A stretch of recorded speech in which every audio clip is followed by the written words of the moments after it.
तो यहाँ पर न्यूक्लियर फोर्स का ग्राफ नहीं है, फोर्स बिटवीन, इसे लिख देते हैं interaction force, interaction force between nucleon.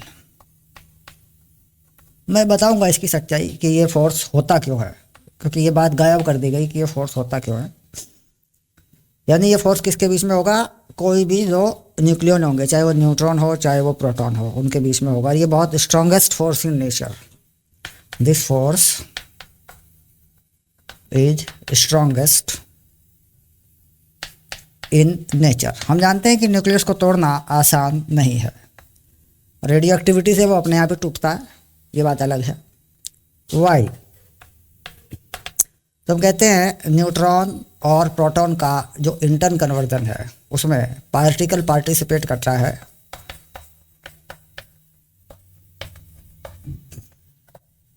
कुछ इस तरीके से। मैंने ये बताई थी बात कि न्यूट्रॉन जब टूटता है तो प्रोटॉन प्लस इलेक्ट्रॉन और एंटी न्यूट्रिनो में टूटता है, और प्रोटॉन क्या करता है कि इसने इलेक्ट्रॉन दे दिया तो प्रोटॉन जो है एक पॉजिट्रॉन जो है ले लेता है, न्यूट्रॉन में बदल जाता है। या फिर ऐसा भी कह देते हैं कि प्रोटॉन जो है, न्यूट्रॉन टूटेगा एक प्रोटॉन में, सॉरी मैंने क्या कर दिया, हाँ एक प्रोटॉन में, और ये जो है एक न्यूट्रॉन में बदले और एक पॉजिट्रॉन को बाहर करे, और इस पार्टिकल का नाम है न्यूट्रिनो। ऐसा होता है। तो ये जो रिएक्शन होते हैं ना, ये रिएक्शन ये बाहर नहीं हो सकती, ये जो है held inside nuclei, this equation, and this reaction occur या held inside and outside the nuclei। अब ये कहते हैं outside the nuclei,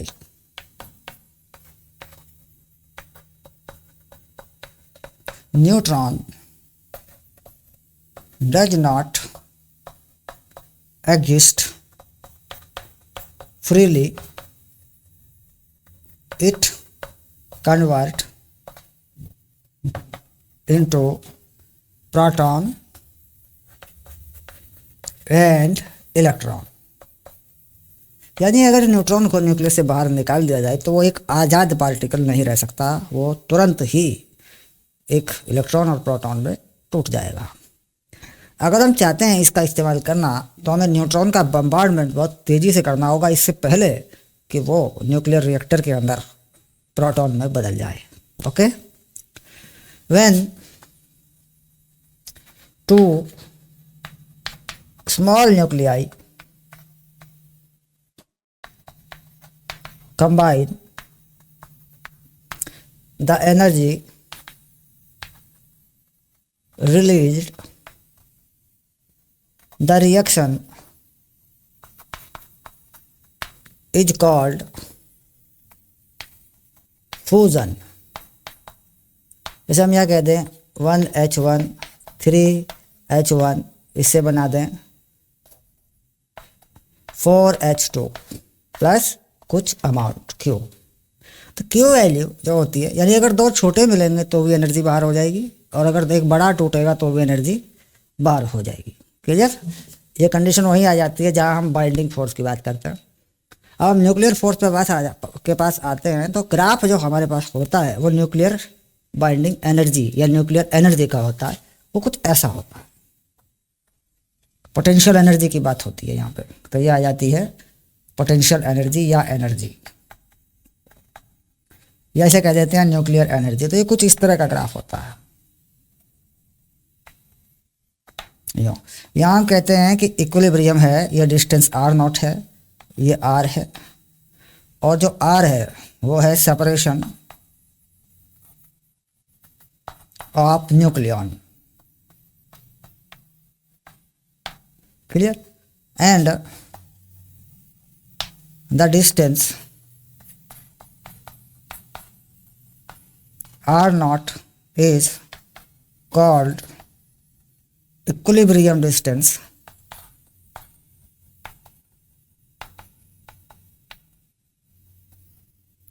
where the force becomes 0 and U has minimum value। यानी पोटेंशियल एनर्जी जहाँ कम से कम हुआ करती है और निगेटिव होती है वहाँ पर इक्विलिब्रियम होता है। अगर पोटेंशियल एनर्जी नेगेटिव नहीं होती है मोहित तो इक्विलिब्रियम स्टैंड नहीं करता है, इक्विलिब्रियम नहीं हुआ करता है। तो ग्राफ एनर्जी का है, फोर्स का नहीं है, ठीक। और इस ग्राफ का जो वेरिएशन है, लगभग वेरिएशन है, अप्रॉक्सीमेशन वेरिएशन है, वो है A/R6 minus B/R12 where A and B are constant। Clear? So what is the strongest force? Why the strongest force exist in nuclei and nuclear force are the strongest force in nature? This is due to the two charges, one positive and one negative. There are the building force between them that develop the electromagnetic wave। ये दोनों charge हमेशा रहते हैं, frequency से बदलते रहते हैं और ये एक इलेक्ट्रोमैग्नेटिक वेव डेवलप करके रहते हैं। तो ये इतने मजबूत हो जाते हैं कि न्यूक्लियस को तोड़ना मुश्किल या असंभव, इम्पॉसिबल हो जाता है। तो this is very important graph, ठीक। इसमें से जितनी थ्योरी आप लिखना चाहें वो लिखें, लेकिन इसका वेटेज 2 मार्क्स का ही होता है मोहित। सोच समझ के लिखें इसमें से क्या लिखना है, ठीक है। और क्या इस पे से पूछा जाता है जेई वगैरह में, ओके। तो उसको क्लिक करके ध्यान से लिखें। ये ग्राफ हो गया आपका, फाइनल हो गया, निमट गया काम। अब चलते हैं रेडियो एक्टिविटी की तरफ। What is radio activity?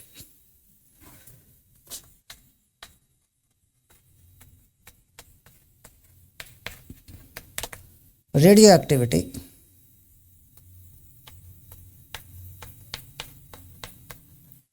is a natural phenomena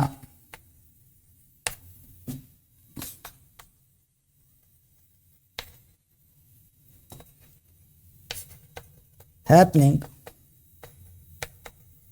in atoms when the nuclei becomes unstable due to the crowding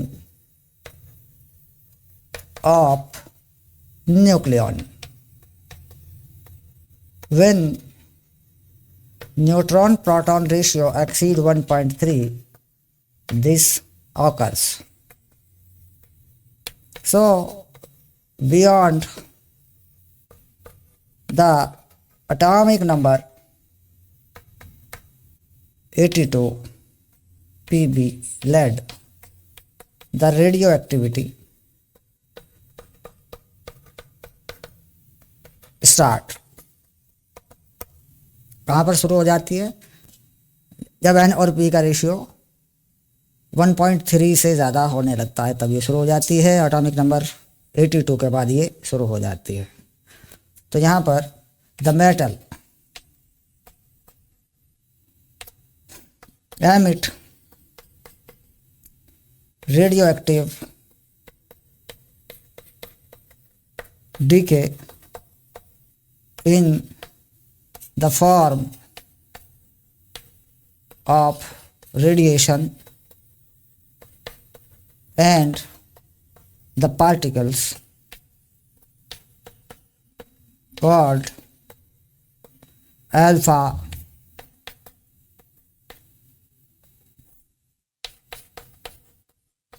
beta and gamma। Gamma is radiation while alpha and beta are particle। यानी particle भी निकलते हैं और radiation भी निकलता है, emit होने लगता है, अपने आप ही एमिट होने लगता है। और जब तक उसका एटॉमिक नंबर 82 पे ना जाए तब तक वो एमिट होता रहता है। दिस एमिशन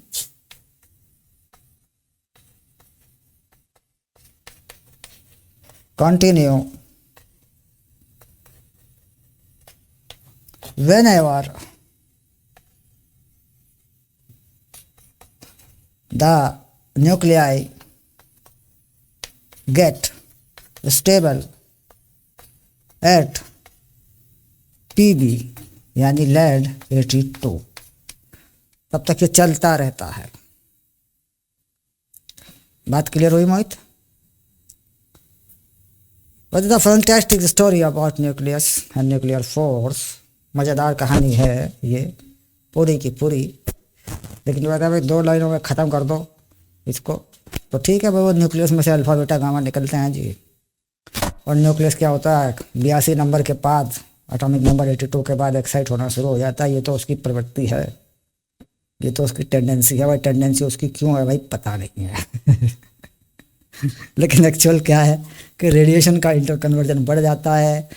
न्यूक्लियस के सेंटर पे क्राउडिंग, न्यूट्रॉन कुछ रेस्ट पे आ जाते हैं बाहरी एरिया में। कन्वर्जन जो है स्लो हो जाता है। स्लो हो जाने से क्या होता है कि न्यूट्रॉन प्रोटॉन में नहीं बदल पा रहा होता है, तो वो रेडिएशन का लेवल फ्लक्चुएट होता है। इफेक्टिव न्यूक्लियर चार्ज पॉजिट्रॉन मतलब पॉजिटिव चार्ज घट जाता है। इसके कारण क्या होता है कि वो रेडिएशन फ्लक्चुएट होकर बाहर निकलने लगता है। जब कोई चीज़ ज़्यादा बाहर निकल जाती है तो वो उसमें हलचल हो जाती है, मतलब भरा हुआ घड़ा जो है छलक जाता है। कुल मिला के बात ये आती है। हाँ, तो फंडामेंटल रीज़न इसका क्या है? इसका फंडामेंटल रीज़न यही है, ये जो चीज़ है इसका कन्वर्जन कम पड़ जाता है। और यही है जो स्ट्रांग न्यूक्लियर फोर्स को डेवलप करती है, रेडिएशन लेवल को डेवलप करती है। यानी हर न्यूक्लियस अपने आप में एक रेडिएशन लेवल रखता है। अब रेडिएशन लेवल कैसे डिफाइन होता है कि जैसे एक एक न्यूक्लियन को हम जमा करते जाते हैं तो थोड़ी थोड़ी एनर्जी न्यूक्लियस से निकलती जाती है और वो आपस में फिट होते जाते हैं। तो ये मामला आयरन तक बढ़ता जाता है। लेकिन आयरन के बाद क्राउडिंग शुरू हो जाती है। हम बाहर से न्यूक्लियन देते तो हैं, बनता तो है क्लियर, लेकिन बाद में फिर ये ग्राफ लगभग एक स्ट्रेट लाइन जैसा हो जाता है। फिर ये थोड़ा थोड़ा थोड़ा थोड़ा करके गिरना शुरू हो जाता है। तो जब एक भारी न्यूक्लियस टूटता है तो छोटे न्यूक्लियस बनते हैं, एनर्जी रिलीज हो जाती है क्योंकि मास जो रिएक्टेंट का है वो ज़्यादा हो जाता है। जो 2 छोटे टूटते हैं उनका टोटल होकर कम हो जाता है, तो वो मास E=mc² के अकॉर्डिंग एनर्जी में रिलीज हो जाता है। यानी बाइंडिंग एनर्जी पर न्यूक्लियन जो छोटा एटम है उसकी बढ़ जाया करती है। यानी ज़्यादा एनर्जी बाहर फेंक देगा तो अमाउंट बढ़ जाएगा। बाइंडिंग एनर्जी क्या होती है? जब कोई न्यूक्लियन न्यूक्लियस से जुड़ता है तो वहाँ से कुछ एनर्जी बाहर भाग जाती है, इसे तो कहते हैं बाइंडिंग एनर्जी। जो एनर्जी बाहर भाग जाती है उसे कहते हैं बाइंडिंग एनर्जी। बाइंडिंग एनर्जी उसको नहीं कहती जिससे जो उसमें अंदर भरी है तो हमें यार बाइंडिंग एनर्जी क्या है? मतलब बाइंडिंग एनर्जी तो वो है जो जिससे न्यूक्लियस बना ले। नहीं, गलत फहमी होती है ये। बाइंडिंग एनर्जी वो होती है जब कोई न्यूक्लियन आपस में जुड़ते हैं तो कुछ ना कुछ एनर्जी बाहर फेंक देते हैं वो। और ये बेसिक कंसेप्ट है कि आधी एनर्जी बाहर फेंक देते हैं, आधी एनर्जी को रोक लेते हैं। ये भी एक फंडामेंटल है इसके अंदर। 50-50 होता है ये सब। मतलब अगर कोई न्यूक्लियन 2 न्यूक्लियन के पास आप सपोज करिए 4 MeV है। कितनी है? 4 MeV है। और इससे क्या बनने वाला है? मान लो हम कहते हैं भाई 2 प्रोटॉन हैं 2 न्यूट्रॉन हैं। हाँ, और ये किस में है? हीलियम में है। बात को सुनें, तो हीलियम में तो होता है ना मास नंबर 4। और हम हीलियम को बनाना चाहते हैं तो हम 2 न्यूट्रॉन और 2 प्रोटॉन को इकट्ठा करके रखेंगे। ओके, तो यहाँ पर रेडिएशन हमने कहा इसकी 4 MV है, इसकी 4 MV, तो कितने MV हो गई? ये 16 MV हो गई। एक की कितनी बन गई? 16 MV हो गई। लेकिन जब ये बन जाएगा तो 8 MeV इसकी रह जाएगी। 8 MeV बाहर फेंक देगा। तो वो जो बाहर फेंक देगा उसे कहते हैं बाइंडिंग एनर्जी। वहां से डिफाइन होती है। ठीक है, हालांकि रखी उसने जो वो भी है, लेकिन डिफाइन कहाँ से होती है? कितनी बाहर फेंकी। क्लियर? उससे डिफाइन होती है। तो छोटे न्यूक्लियाई को क्या करते हैं कि उसकी energy, binding energy per nucleon बढ़ जाती है और बड़े की घट जाती है। बड़े का मास बढ़ जाता है, छोटे का मास घट जाता है। ठीक है, तो energy release in nuclear reaction. अब उस बात पर आ जाते हैं। हटा दो इसको। स्क्रीनशॉट हो गया? वेरी गुड, शाबाश। ये अपने आप में नोट्स है, एक बार देख लेगा तो चल भाई हो गया, फटाफट पढ़ा जाएगा। चलिए हम एग्जाम्पल लेते हैं यहाँ पे फ्यूजन और फ्यूजन के, और उन्हें समझते हैं कि ये कैसे काम करती है ये चीज़। फ्यूजन, यहाँ ले लेते हैं फ्यूजन।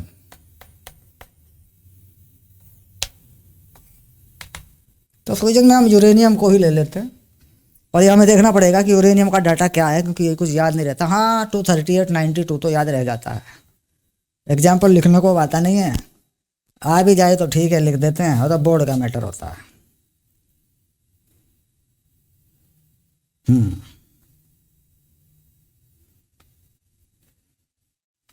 चलिए इन्होंने एग्जाम्पल लिया है यूरेनियम 23592, 235 और 92, और इसके साथ इन्होंने बस एक न्यूट्रॉन जोड़ दिया है, टक्कर न्यूट्रॉन की करवा दी इन्होंने ऐसे। इन्होंने कहा इंटरमीडिएट में कुछ बनेगा थोड़ी देर के लिए, ये बनेगा 236, यानी ये ऐड होगा यहाँ पे, और ये जो कहता हूँ ही रहेगा 92, एटॉमिक नंबर में चेंज नहीं होगा, लेकिन बाद में ये अनस्टेबल हो जाता है, बाद में बनेगा ये बेरियम, और बेरियम पे जाएगा 144, 56 प्लस क्रिप्टॉन 89,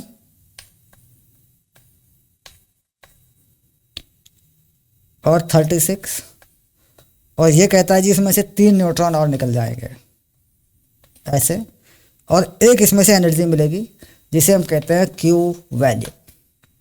ओके, ये एक एग्जाम्पल है। ठीक, अब इस एग्जाम्पल को समझेंगे कि अगर इस टोटल मास में से, यह है मास ऑफ रिएक्टेंट,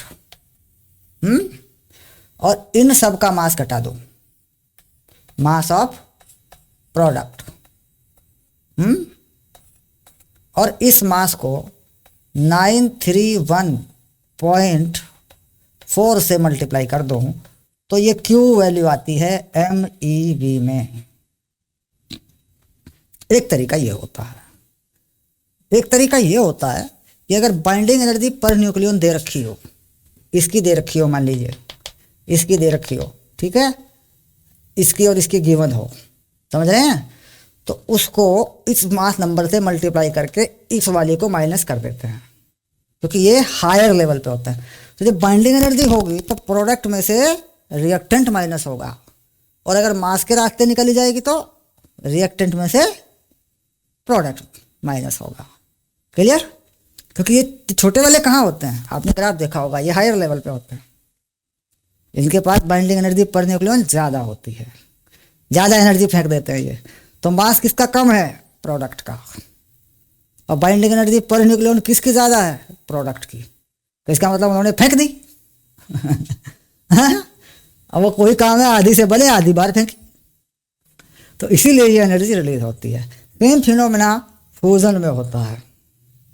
अब देखिए इस पे एग्जांपल दिया, फ्यूजन को भी नहीं ले रहा हूँ क्योंकि ये एग्जांपल बहुत ही इंपॉर्टेंट एग्जांपल है। इन्होंने कहा है कि जो बाइंडिंग एनर्जी है तो ये इन्होंने लिया है लाइक यूरेनियम ऑर्डर ऑफ जो है fusion this limited that is 120। इन्होंने कहा कि कोई हमारे पास एक एग्जांपल हम ले लेते हैं समझने के लिए कि हमारे पास कोई यूरेनियम 240 पर है 92, और इसने हमें कोई 2 प्रोडक्ट दिए हैं, एक A और एक B, और कोई Q वैल्यू दी है जो कि इसने 120 और इसका आधा जो भी होता होगा वो कर दिया इसने, इसकी तो ज़रूरत ही नहीं पड़ती यहाँ पे बेसिकली, है ना। इनकी जो बाइंडिंग एनर्जी पर न्यूक्लियन दी है वो दे रखी है इसने 8.5 MeV, 8.5 MeV, दोनों सेम हैं, और इसकी बाइंडिंग एनर्जी दे रखी है इसने 7.6 MeV। तो find the Q value, find the Q value. यहाँ अक्सर अटक जाते हैं, क्या करते हैं यार, ये तो जो है अमाउंट प्रोडक्ट का ज़्यादा बनेगा, बिल्कुल बढ़ना ही चाहिए क्योंकि वो ज़्यादा एनर्जी फेंकता है बाहर, तो उसकी उतनी एनर्जी उसके अंदर भी बाइंडिंग एनर्जी में रह जाती है, तो हायर पे चला जाता है। तो जब हम देखते हैं कि कितनी एनर्जी रिलीज होगी तो हम क्या करते हैं कि प्रोडक्ट की एनर्जी देख लेते हैं। प्रोडक्ट की एनर्जी देख लेते हैं पहले। अब देखिए 120 120 240 हो गए दोनों, और दोनों किस पे हैं? 8.5 पर है। ये हो गया प्रोडक्ट। माइनस 7.6 पे कौन है? यूरेनियम है, यानी 240 हो गया ये भी। इस पूरे के पूरे खेल में 240 कॉमन हो गया। ये हो गया 8.5 माइनस 7.6, और ये वैल्यू आ गई MeV। ये किसका वैल्यू आ गया? क्यू वैल्यू का, है ना। तो क्या ये बात समझ में आई कि ये एनर्जी प्रोडक्ट में से रिएक्टेंट की क्यों माइनस की गई? क्यों मोहित? वजह क्या हुई? क्योंकि इस ग्राफ के अंदर ये कुछ ऐसा होता है। तो जब ये टूटता है तो एक ये बनता है, एक ये बनता है। और ये हायर एनर्जी पर बनते हैं, तो हायर एनर्जी को बाहर भी तो फेंकेंगे। जितनी बार बनते हैं उतनी बार फेंक देते हैं। हाँ, अच्छा, अगर मास के रास्ते जाऊं, इसके मास में से इन दोनों का मास टोटल करके देखूं तो एनर्जी आई कहां से? यहीं से आएगी। इसका मास, रिएक्टेंट का मास, इन सब के मास को जोड़ के ज्यादा हो जाएगा, यानी वो मास कहां चला गया? वो मास इनको हायर एनर्जी पर ले गया, और जितनी एनर्जी पर वो ले गया वो एनर्जी बाहर भी फेंक दी उसने। आधा आधा कर दिया। तो ये कंफर्म हो गया ये डाटा, ठीक है। चलिए अब आगे देखते हैं।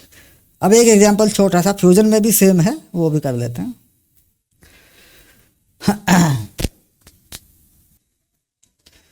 हाँ, तो फ्यूजन के कुछ एग्जाम्पल हैं यहाँ, उन्हें लिख लेते हैं। 1H1 प्लस 1 इससे बना H2 और इसने एक इलेक्ट्रॉन को भी छोड़ा। ये तो बाद की बात है, और क्या क्या छोड़ देता है, इससे तो कोई मतलब नहीं। एक न्यूट्रिनो छोड़ा और कुछ वैल्यू छोड़ी इसने 0.42 MeV। इस तरह का फ्यूजन होता है। यानी यहाँ पर क्या होता है कि छोटा न्यूक्लियाई हायर एनर्जी पर होता है और बड़ा लोअर पे होता है। समझ में आ रहा है? उल्टा हो रहा है कि नहीं हो रहा है? मतलब ये इसमें से इसकी एनर्जी घटाएंगे तो क्या होगी? रिलीज होगी। वहां पे छोटा हायर पे होता है। देखें जरा इस ग्राफ को, छोटा हायर पे बढ़ता है और बड़ा लोअर पे बढ़ता है, क्योंकि क्राउडिंग हो जाती है। तो दोनों ही केस में एनर्जी रिलीज होती है। तो ये एग्जांपल काफ़ी है, एक और लिख सकते हैं। 2H1 और ये बना 3H1 1H1 और कुछ एनर्जी मिल गई 4.03 MeV, ये मिल गई। ठीक है। तो यहाँ इन्होंने बैठे बैठे, जमीन पर बैठे बैठे, धरती पर बैठे बैठे, पृथ्वी पर बैठे बैठे, अर्थ पर बैठे बैठे इन्होंने कहा कि ये रिएक्शन सन में हो रही है। द रिएक्शंस इज occurring इन सन। ठीक है, ऐसा बोला इन्होंने।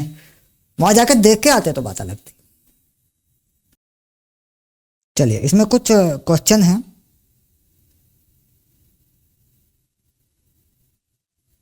जो हमें देखने हैं। रेडियो एक्टिविटी को और डीके लॉ को आपके 2025-26 के सिलेबस में पूरी तरह हटा दिया गया। उसकी वजह यह है मोहित, क्योंकि जो केमिकल काइनेटिक्स है वो केमिस्ट्री में अपने आप में कायम है। तो यहाँ पर क्या करना है, केवल बाइंडिंग एनर्जी को ही निकालना है। तो बस मैं एक एग्जाम्पल लूँगा और वो बात आपकी समझ में आ जाएगी सारी की सारी। एक सवाल ले लूँगा मैं तो वो सारा का सारा मामला समझ में आ जाएगा।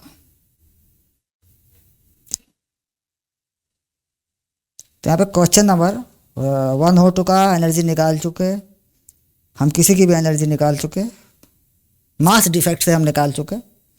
हवा में जो है क्वेश्चन नंबर 5 की तरफ बढ़ें या क्वेश्चन नंबर 6 की तरफ बढ़ें। तो ये कहता है अगर ये पॉसिबल है तो एनर्जी पॉजिटिव आएगी, पॉसिबल नहीं है तो एंडोथर्मिक होगा, नहीं आ पाएगी। तो वो देख लेते हैं चेक करके। अगर क्यू का वैल्यू पॉजिटिव आ जाता है मास घटा के दोनों तरफ का और 931 से, मास से ही पता लग जाएगा। अगर मास डिफेक्ट जो होता है, मतलब मास डिफेक्ट को मास डिफरेंस जो होता है, अगर वो पॉजिटिव आएगा तो निकलेगी, नेगेटिव आएगा तो वो चीज़ होने की नहीं, वो घटना हो नहीं पाएगी। ठीक है। तो अब यहाँ पर इन्होंने एग्जाम्पल दिया है, क्वेश्चन नंबर 5 में इन्होंने लिखा है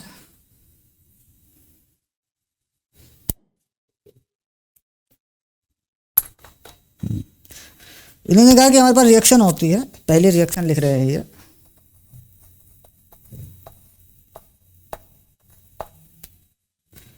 पूरा का पूरा उड़ा दिया सिलेबस को।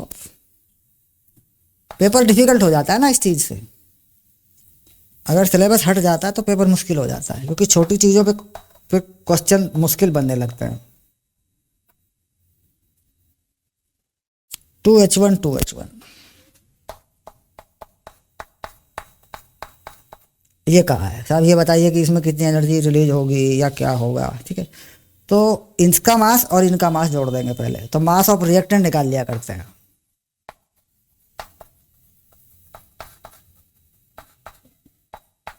तो ये क्या है, 1 प्रोटॉन 1 न्यूट्रॉन। ओके, 1 प्रोटॉन और 1 न्यूट्रॉन। या फिर इसका मास यहाँ जो गिवन है वो लिख लेते हैं हम, कितना मास गिवन है, क्योंकि मास यहाँ गिवन होना चाहिए। 1 प्रोटॉन 1 का तो होता है हमारे पास। 3 वाले का चेक कर ले। 3 वाले का 3.0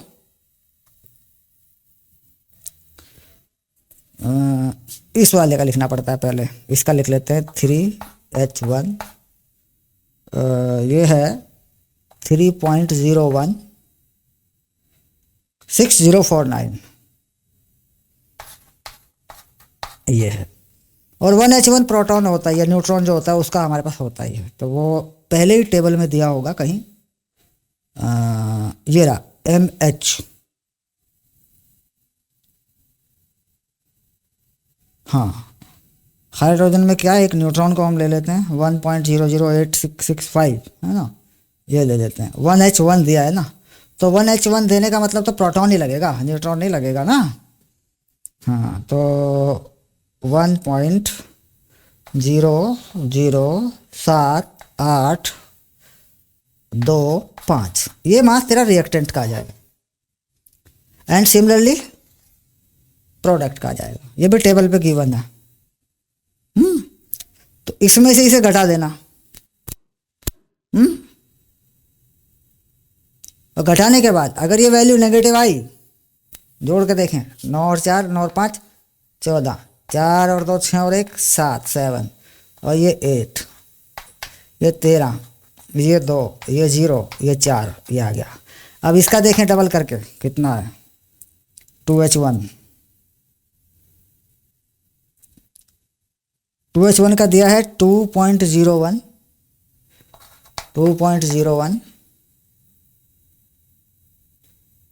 4102। अगर इसको डबल कर दूं तो ये वैल्यू इससे ज़्यादा होगी कि कम होगी, देख लेते हैं एक बार।